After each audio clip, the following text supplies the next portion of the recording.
what is the role that the people analytics function in your organizations were meant to fulfill? And if I were to ask all of us to go back in a time machine and travel back in time to the very start of your journey in people analytics, what would you do differently, or what is a one advice that you now would have given yourself back then? Hardik, I'm going to start with you. Yep, that's a great question to start with, to be honest. And there is not like a singular answer that can fit right in right now because things can change and evolve, right? The role of the people analytics function can vary depending on the current state of the organization or even the size of the organization. And also like some other factors like funding and availability of tools and so on and so forth. I mean, I can best compare it to Maslow's hierarchy of needs, where we can start with having the foundational people data element, having the systems and processes in place to start people data reporting. And this is where I think most of us would have started or need to start.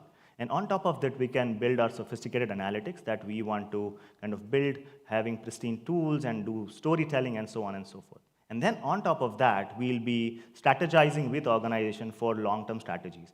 It can be workforce architecture or job architecture or like sales transformation, whatever the strategy is, that's where we need to partner strategically with finance and business, right? So to be honest, I can very much correlate this kind of logic with where we were at NIQ when we started this function 8 years ago. We were just answering fundamental questions from business. What's our headcount composition? What's our attrition rates? What's our time to fill? And so on and so forth.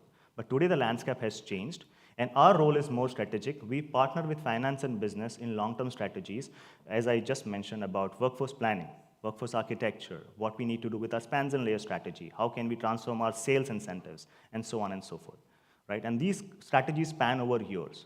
So yes, we've come a long way from where we were as a people data reporting function. That's where we started to kind of have a unified source of data and start building on top of that. And today we are strategic partners to finance and business.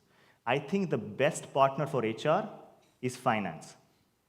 And I'm saying this because I have a finance background and I understand the same lingo. And I actually have worked in finance in financial services and banks and stock exchanges for almost 7 to 8 years. But I think where we generally miss is, I think May pointed out in the first session today, the dollars, right? We generally tend to understand, okay, this is our attrition rate, this is what, but what does it entail in terms of dollars?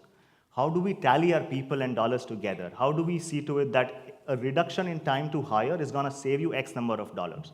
So this is where our partnership with finance from HR is quintessential for business success in the long run. So basically what I'm trying to say is, do not stick to where you are. You can definitely grow what your role is as a people analytics leader today. And with time, you will climb up the Maslow's hierarchy of needs. Awesome, thank you.